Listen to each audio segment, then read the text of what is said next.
Hello everyone and welcome to the last episode of Ender Magnolia and to the review. So, let me see if I'm actually getting this right. Yes, everything's recording, everything's working. So, before we begin the review, let me just point out, as always, some important points. First one is, this review is, well, as a review, subjective. It's my opinion, and other opinions may vary. Yeah. The second point is that the game is bought with my own money. And that means no one is paying for this review and no one influences what I say about the game. Not working for anyone, not associated with anyone. Just me.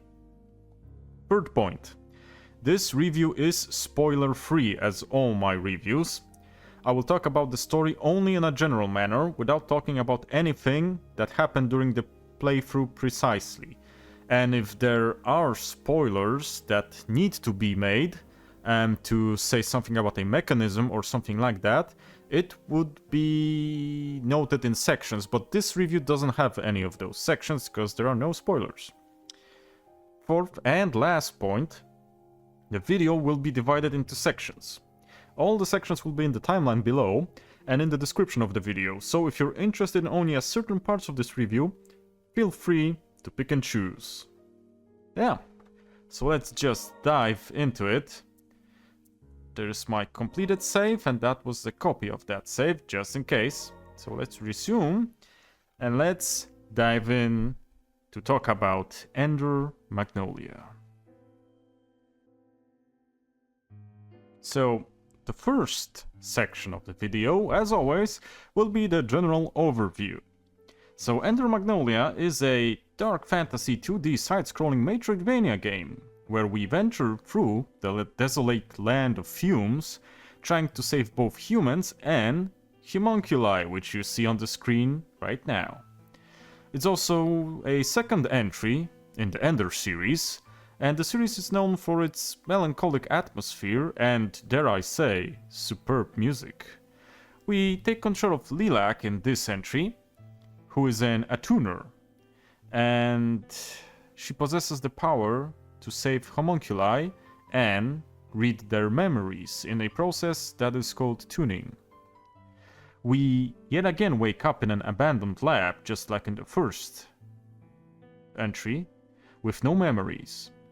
Lilac manages to escape the lab, and with the help of a homunculi named Nola, here she is, and by using her attuner powers, which is to summon various types of homunculi, use their abilities, and traverse the environment. Yeah. Ender Magnolia takes place decades after its predecessor, Ender Lilies, and in the same world. We are presented with a couple of homages to the previous game, but it's not necessarily important to know the first game, so the homage is just by virtue of names of places or events that took place, and maybe a few, well, characters that are spoken as legends, but that's only that. Like I said, this entry does not require the knowledge of the previous game to be enjoyed fully. The game is set in the land of fumes, as we talked, where artificial lifeforms called homunculi are built to serve this kingdom and its people in various different roles, ranging from guards to peacekeepers to miners or workers and teachers. And we meet them in those occupations throughout the entire story of Ender Magnolia. Unfortunately, these homunculi have become corrupted from a toxic gas, causing them to become violent and insane. And that's where the process of tuning comes from, and this is why Lilac is so special. And that's the general overview of this game. So I think it's a good idea to get to the second part of this game. Whoops, sorry. Let's just sit on the bench and get to the second part of this game, this review. The second part is the story part. So, like I told you in the overview, the story begins with Lilac herself finding herself alone in a laboratory, without any memories as what happened and who she is. That's weird. She then finds help in a homunculi, who herself introduces herself as Nola. And funny thing is, Nola also has problems with her memories. So together, Lilac and Nola manage to escape the lab and reach the surface, where we are introduced to the land of fumes, its problems, its residents, and its story. This is quite a large land, as you can see. Nola explains that we must reach the center of the land of fumes, the upper stratum, as it may hold answers to what we are seeking. The kingdom of the land of fumes is divided into stratums, which in turn also divide the populace into classes. On the surface, we find ourselves in the lower stratum, where we find... in the lower stratum, where we also find out that there are strange fumes rising from the ground. And that they, as I said in the overview, are causing the homunculi to lose their sanity and become aggressive towards the populace. Let me just, get to the old city. So it's causing them to attack the populace. To venture through the land, it seems we need to steel ourselves and find various companions to aid us in our journey. Without much knowledge on our side, Nola's proposition seems like basically the only thing we have as a goal. Our travels soon introduce us to various people with different backgrounds, such as Chief Attuner Joran, hailing from the upper caste, Gordon here, an arcane blacksmith relocated to the lower stratum due to, various circumstances that happened in his life, or Levi, an orphan, who acts as a scavenger through the lower stratum, and we meet her in various different places during our playthrough. And that's only the start. Our travels will take us through every stratum of the kingdom, basically, where we aid the local populace and homunculi in their troubles, while simultaneously learning about their past, about what happened in the kingdom, and maybe something that has to do with us or our story. I think that's enough about the story part. Let's go to the gameplay part. And gameplay-wise, we have an evolution of the previous style, which in my book is a big plus, because it's not a dramatical change, but strengthening of that which we very much like and became fans of, at least me. So the previous one, while good, it was kinda suffering from sort of a stiffness, in my opinion. Here, when it comes to movement, for example, which is one of the most important things in a Metroidvania game, in my taste.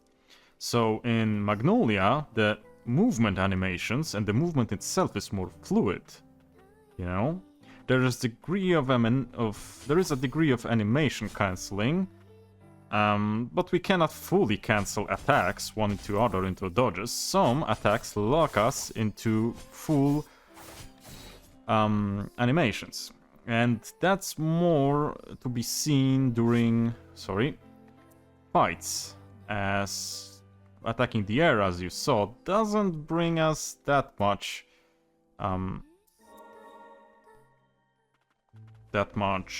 doesn't give us that much clarity on what's happening and if what I'm talking about is correct. So let's try to maybe demonstrate it by fighting some enemies. Not those enemies. Those are ridiculous flying enemies which we won't be happy about meeting. How about here? Is there anything here? This is where a boss was. Let me move someplace else. For example, here. And then we will try to go back. And while I'm going, I'll try to maybe talk some more about what I was saying. So, there are animations logs whilst in a combo, so we gotta be aware, especially when fighting enemies and bosses. The movement itself and explorations feel great. Whoops. Of course, I messed up.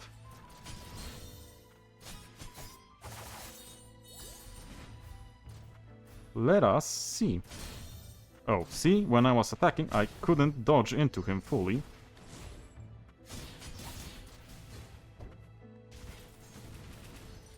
Come on.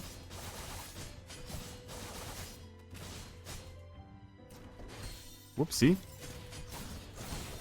Of course, I'm pushing the wrong buttons. But yeah, not every moment enables us to dodge. And as you can see what I'm talking about, we have quite a fluid movement system here. So about that. If you remember Lilies, and I do remember the whole movement of that game, it was a bit, without a better term, with a lack of a better term, a bit paperweight. When we were... I don't know what's with me today. When we were moving our main character. Sorry, can't seem to speak today. But here it's kind of like the movement system itself makes us feel the weight of the character, and the movement isn't doll-like or paperweight, which is very good. It's less floatiness and more of a feeling that we're actually moving something, a weight. And we have quite a good spread of abilities when it comes to movement. Like, for example, we can ride a dog, we can double jump. There is also a high jump, such as that. Yeah, so standard Metroidvania stuff that enables us to traverse some blockades, passages, double jumps, chasms, all the holy trinity, or maybe even more. Double jump, high jump, and dash. Well, yeah, that would be a trinity. But we also have a wall dash, which I cannot show on this surface. Yeah, like this. So we have 4, not 3. Touché, game. Touché. Anywho, we can also, which I will show you, we have to go to a place of respite. We can also upgrade various abilities in places of respite with enhanced abilities. Each common nuclei has 3 abilities at their disposal, which we can upgrade, I think, 3 times, but upgrade materials are needed. And I'm afraid I won't show that here because we'll fully upgrade it, but each step requires different upgrades, and some certain homunculi, which are important to the story, have unique fragments that they require. So keep that in mind. And as you can see, there's enough upgrade materials with that we can, without much of a problem, upgrade everything we have if we are exploring with enough due diligence. Yeah. So, like I said, there is rewards to the exploration, so it's not only for the sake of uncovering the map. During the playthrough, we also get access to shops, where we can buy equipment. As for the equipment, we have bangles, totems, and carapaces. And it's a welcome addition, because it's something more than we had in the first one. And yeah, accessing to shops give us an additional system and something to use the currency that we get while exploring on. And same goes for our inventory. We have those slots that I told you, and we also have relics. So bangles offer, well, numerical status increases and some lore fragments descripted on them. Totems offer some abilities or buffs. For example, this one is a one-time usage of restoring HP when we fall to critical. This one gives us more healing wards. This one restores HP, etc, etc. As for carapaces either give improved status or give us a way to actively counter or parry enemies or activate barriers. So yeah, that's also a thing that they can do. Yeah, it's sort of a counter parry system. And the totems are more passive bonuses and buffs. There is also a relic system, where we can compose a loadout made of relics, which do give passives as well. There are no active relics, and we can tailor the equipped relics to our playstyle, which is also a good thing. And we have enough slots to make this worthwhile. We can also upgrade relics later on when we unlock the upgrade station. So yeah, there's enough of the loadout that we can tailor to our playstyle, like I said, or the current environment that we are dealing with, or the current enemies that we are dealing with. But back to the combat, like I said, we have more than a fair share of homunculi to choose from. Let's go back to the bench. And the good thing is, well, maybe some of you won't choose those, but some of you will be happy about those. Let me demonstrate what I'm talking about. Each homunculi, like I said, has 3 abilities. And those are active abilities. But some homunculi, like the owls here, are passive homunculi, which attack regardless if you push anything. You don't need to push anything, they just use the abilities by themselves. Which can be good if you are a player that has trouble with reacting quickly to what's happening on the screen using that many buttons.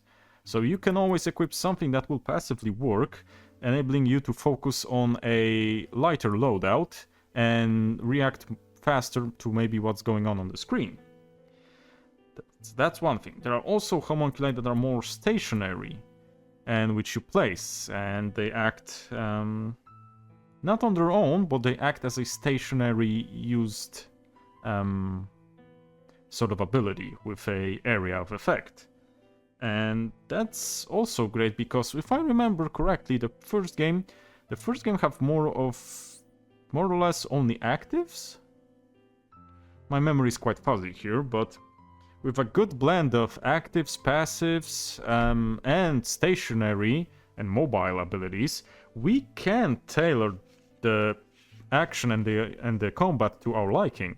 If we like fast-paced abilities, we like fast reaction-based combat, we can do counters, we can do quick combos, we can do some elemental affinities, setting up damage like that. It's very good. We can also break the enemy's stagger gauge, which I was a fan of during the playthrough. But if we're not that keen on the quick reactions, we can set up quite a few passive ones, set up some maybe traps using the stationary homunculi, and just rely on doing damage with maybe one big swing from a homunculi that fits our playstyle or interests us the most. Because we don't need to use Noah. We could use, for example, Yol, or someone else to deal damage. That's nice, but it's not without cons as well. So, what here? I would say that if we get another entry in the series, I would like to see better animation cancelling, and maybe a bit more abilities to choose from. 3 is nice, but they are quite similar to each other in terms of what they do. I know that the change ranges between homunculi, and some homunculi do this better than others. For example, I can't remember her name.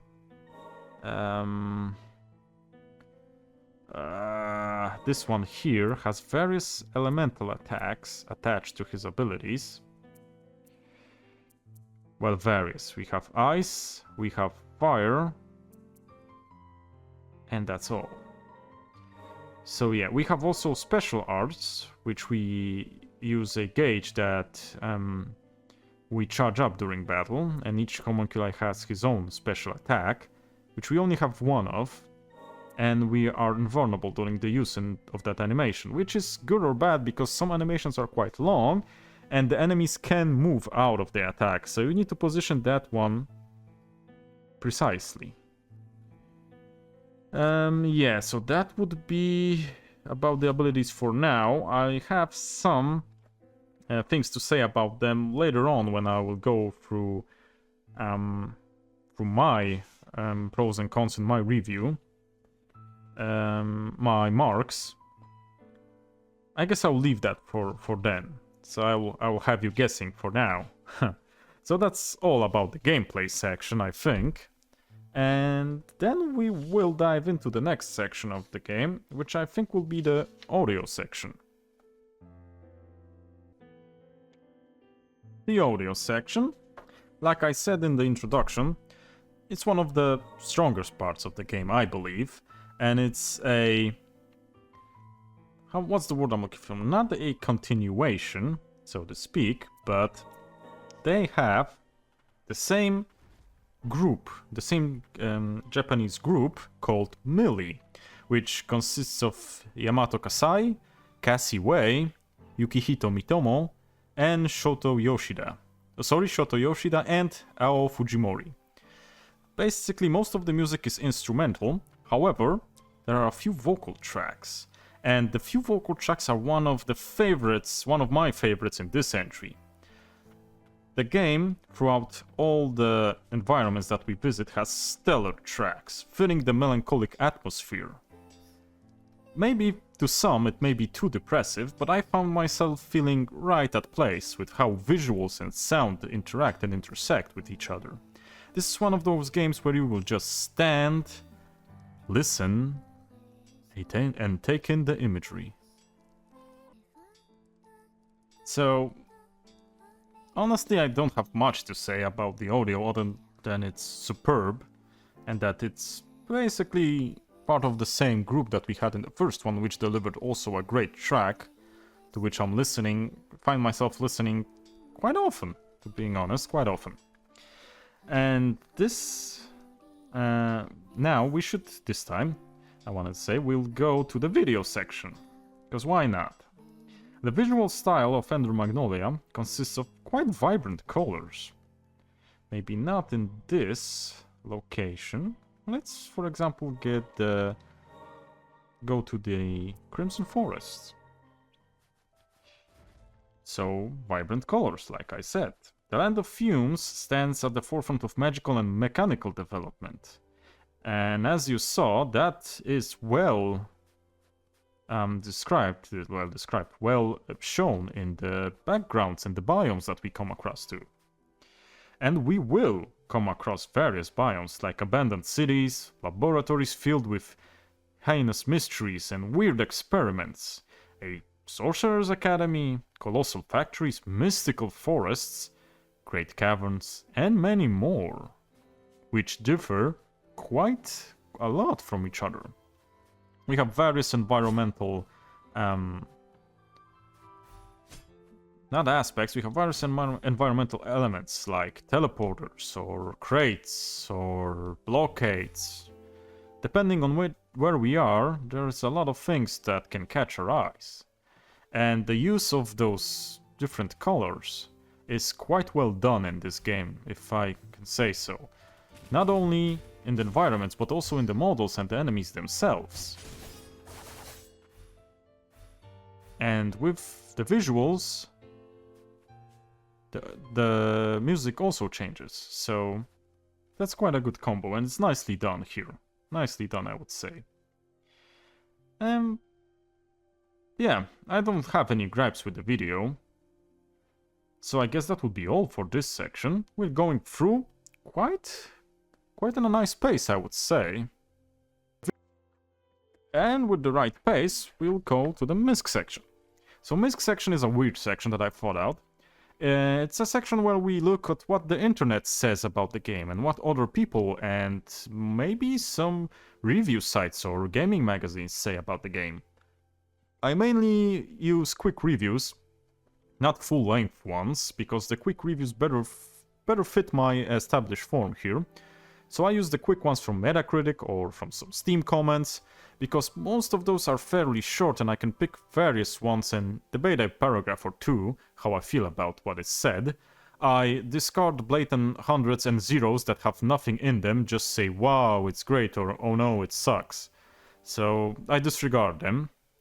I always pick from a broader spectrum, as much as I can, so there'll be a few good ones and a few bad ones to give you a view of what's up. So first off, let's go with RPG Site, which gave this game a 90 out of 100. So RPG Site says, I fell in love with this game. A one-two gut punch of emotional soundscapes and beautiful imagery, followed by a solid search action gameplay and interesting progression. Make Ender Magnolia an easy recommendation to anyone remotely interested in the art of video games. My playtime was sitting approximately at 70 hours for a completionist, all achievements playthrough, so you can enjoy this over the course of a weekend, easily. Well, I don't remember how much my playthrough took me.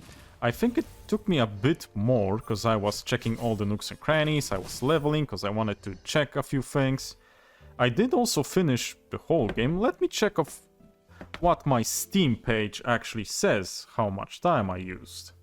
Because now I'm kinda curious as to what the RPG Site says. I have 25 hours, so I spent a teensy bit more than those 17, but I agree with everything that was said here. It is a stunning game when it comes to visuals. It's not a very long game, and it doesn't have that much hidden things, so most of the things you can discover quite easily. So I don't think I have anything to debate here. Now we'll go to Tryhard Guides, which gave another 90 out of 100. Ender Magnolia, Bloom in the Mist is a visually striking Metroidvania game, with meticulously crafted artwork, atmospheric soundtrack that perfectly enhances its unique world. The gameplay is both engaging and rewarding, offering fun. I was trying to do a couple of things at once. Visually striking Metroidvania game with meticulously crafted artwork and an atmospheric soundtrack that perfectly enhances its unique world. The gameplay is both engaging and rewarding, offering fun mechanics and a captivating story that draws you into its dark, mysterious setting. I don't know. I agree with most parts, but about the story, it's kinda basic. Not that it's bad that it's basic, but you don't have much things that you need to wrap your head around. But the game does have a nice pace to it, so it doesn't run quick with the story, but it doesn't slouch either. So I think it's an okay review. Then we'll go 80 out of 100. Final Weapon. Ender Magnolia Bloom in the Mist is a 2D action RPG Metroidvania. It's able to set itself apart from other in the genre and be something great. With an intriguing mystery I felt compelled to unravel, and a fun combat system that encourages experimentation. Short but compelling adventure, and I already feel like playing again. Ender Magnolia is something special, and I hope Binary Haze Interactive continues to make more. Honestly, I also hope that Binary Haze continues to make more. And yeah, visuals and sounds is something that I also fell in love in this game. Short, I think it's actually not that short. I think it's decently paced. A little bit longer it would have been too much, and a little bit shorter it would have been too short. I think it's decent. I think 20 hours is decent. It could push 25 or at max 30, but I think 30 would be hard. It would be pushing it. We could have bigger environments, but honestly, they're not that bad. But maybe a bit bigger environment would be a good idea to push that 25. this sweet spot. I did feel like this game was over quite quickly. So maybe I will agree with that short argument. So yeah, that's all about the various websites and all. Let's go to the user reviews. So first up we have user named Albatross13, which gave the game 9 out of 10. This game is just as good as the first one, and the Ender series has two of the best Metroidvanias I ever played. Unlike Hollow Knight, this game rewards exploration properly. If you get stuck somewhere, there's other places in the map to explore. Find new items, level up in the process. The bosses are hard, but once you figure out the patterns, the satisfaction of beating them is fantastic. I'm anxiously hoping for a third installment of the series. Well, this series has good games, I will agree with that. If they are the best Metroidvania games I ever played, I would not say as much. Honestly, it's a far cry from Symphony of the Night, but honestly, what isn't? Symphony of the Night was just too good of a game. If it's better than Hollow Knight, well, that depends. That depends on what you want from your Metroidvania. I think it's on par with Hollow Knight, honestly. I didn't play Silksong yet, I plan to, but as for the first Hollow Knight, I don't think it wasn't rewarding. I think most of the time the exploration was also rewarding. Maybe not as much items and things to discover like in the Ender series. You had slight upgrades and all to find, and challenges. So I guess it depends on what you're seeking, if you're seeking items, bonuses, or if you're seeking challenges. That depends on which game you would like better. But other than that, yeah, it's okay. Next we have El Atico Gamer, which gave the game 8 out of 10. Ender Magnolia Bloom in the Mist isn't going to challenge you with extremely demanding combat, nor will it make you get lost trying to advance the main story. It's designed for anyone to enjoy, both genre veterans and newer players. It has some aspects that could be improved, like cinematics and character depth. Also, a slight more agile combat system might have been interesting, but I wouldn't say what it offers is bad. Without a doubt, it's a game worth trying, as you'll find it quite entertaining if you're a fan of the genre. Well, he's right, and in contrast to what Albatross said, I also think the combat isn't as challenging as, for example, in Hollow Knight. You see me getting damaged here quite a lot because, well, I'm talking and playing, and I'm not looking at the screen all the time, which makes me get damage. As for the bosses, I don't know if the bosses are that hard. Patterns, yes, I'll agree. You need to learn the patterns, but that's a staple of the genre. You need to learn the patterns, that's what the combat is about. But I do agree that I think it's worth trying if you're a fan. Even if you're not, it's a good entry point to the genre if you want to try and see if you like it. Next we'll have Royal Guy 7, which gave this game a 7 out of 10. Huh. And he says a deep and fun Metroidvania with quick and intense combat encounters. I'm not going to say platforming as anything special in the genre. The visuals and scenery are gorgeous, and I wish the story could back it up some. I think he meant that he's not going to say that the platforming is anything special, but it was just kind of worded weirdly.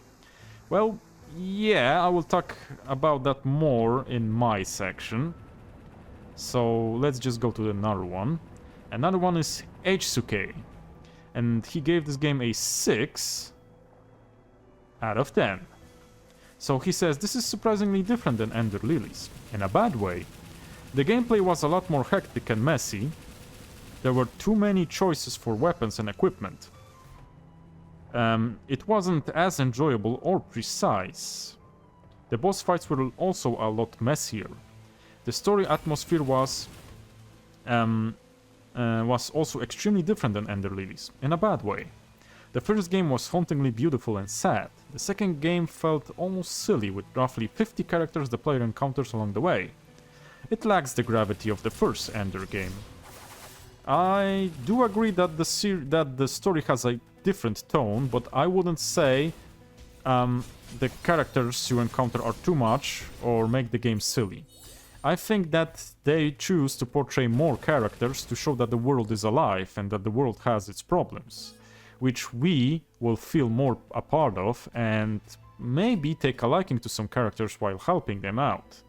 So I do not fully agree that it's a bad thing. I think it's actually a good thing, and that it helps immerse us in this world more. So the last one I have is from Crashed Cruise, which gave this game a 4 out of 10.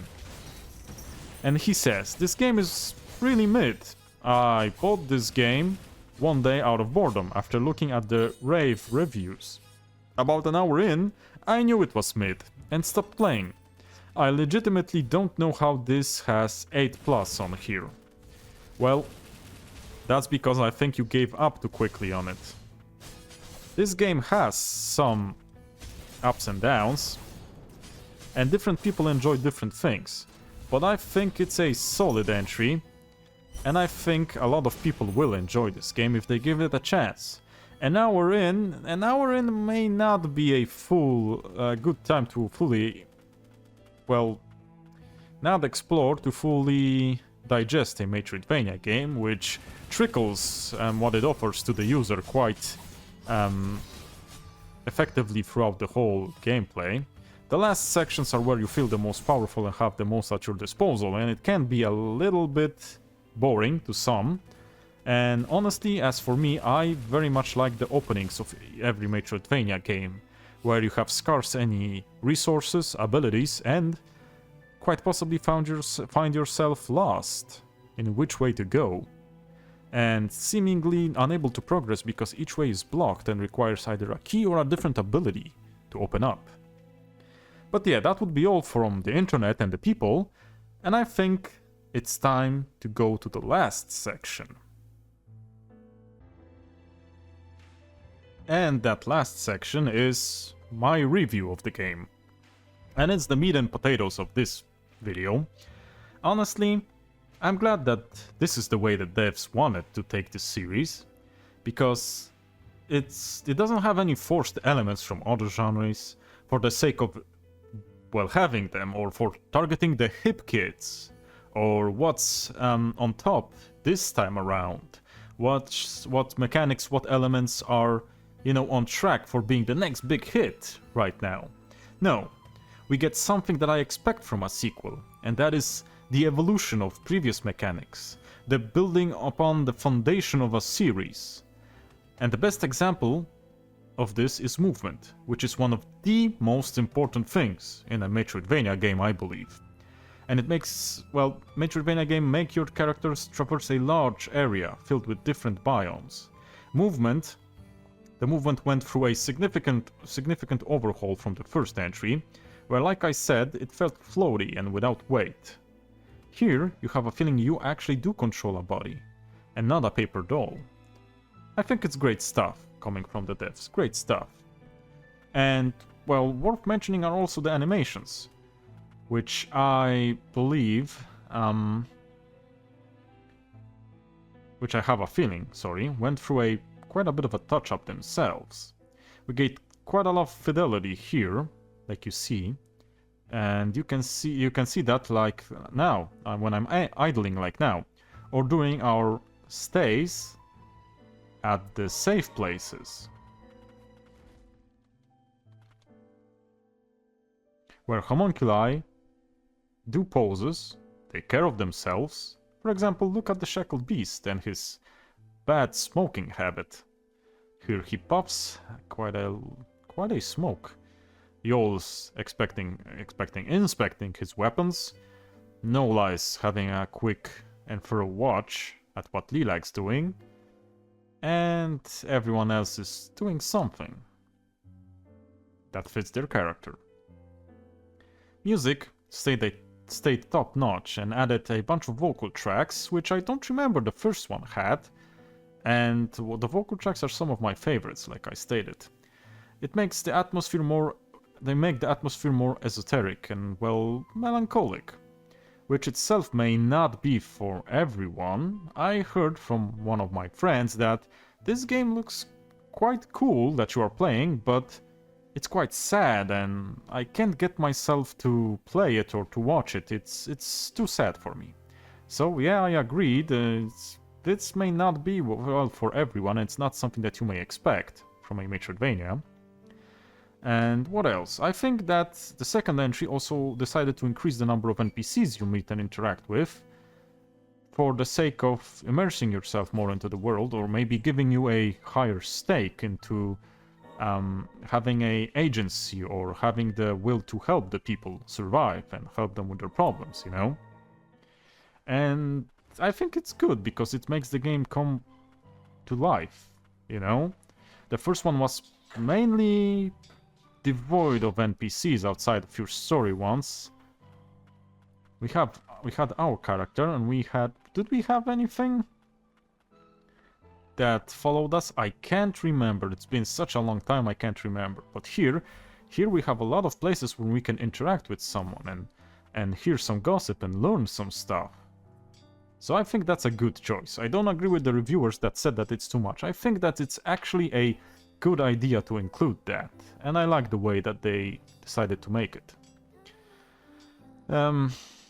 Yeah, like I said, not only do we get lore from those people, we also find lore in diaries and notes scattered around the world.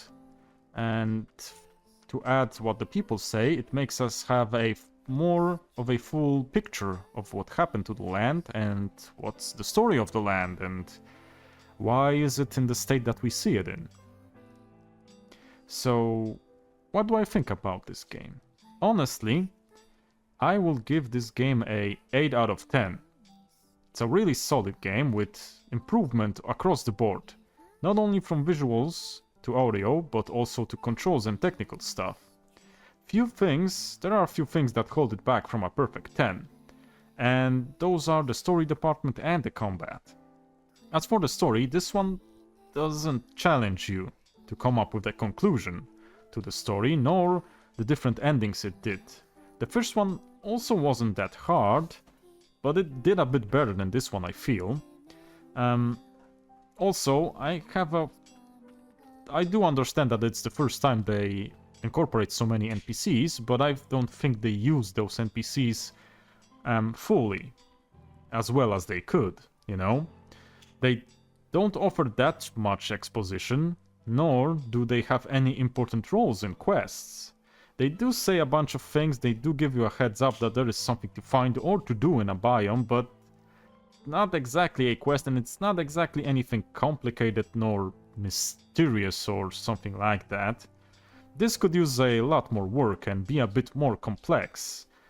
With NPCs now, we can give, like I said, we can give a different approach to the story or different approaches to the biomes that we're entering. We can have them influence what we do in a biome, or try to challenge us with coming up what happened somewhere, or what happened to that NPC, or if he's a good person or a bad person. You know, we sort of need to use them better. As for the combat, it has improved, but there are still areas that it lacks in. Honestly, the aforementioned animation counseling comes to mind, but also the abilities and team members themselves. They do have different uses between them, but not as much as you could mix to different situations, you know? The abilities themselves also could change a lot more with upgrades. As it stands currently, most of the abilities, when you enhance them, get a slightly better stat boost. There are some, like Nola's abilities, which get, for example, an additional hit or a slightly changed combo animation, but there are not many of those, and we mostly get a bonus to damage or speed or break or something like that. I think this would also be fun to maybe give us more different abilities, especially a bigger difference when we enhance those abilities, you know? I know that maybe it could be hard to make it well, fit the character that gives us the abilities, but I think it would be worthwhile, even though it would cost more resources and money, and I think in the end it would be a very worthwhile addition to the game, you know? But all in all, I think this is an excellent addition to the Ender series and the Metroidvania genre. So if you're a fan of that genre and are looking for something new to play, I think that Ender Magnolia is a solid one to pick. And this is where we come to the ending. So yeah, that's all that I wanted to say. And thank you for listening to me. Thank you for your time and for watching the series if you did. I hope to see you guys in future LPs, and who knows, maybe see you in the next installment of the Ender series, if we get it. And please remember to eat well, sleep well, and play well. Thank you for watching, and I'll see you in the next series. Bye bye, take care, cześć.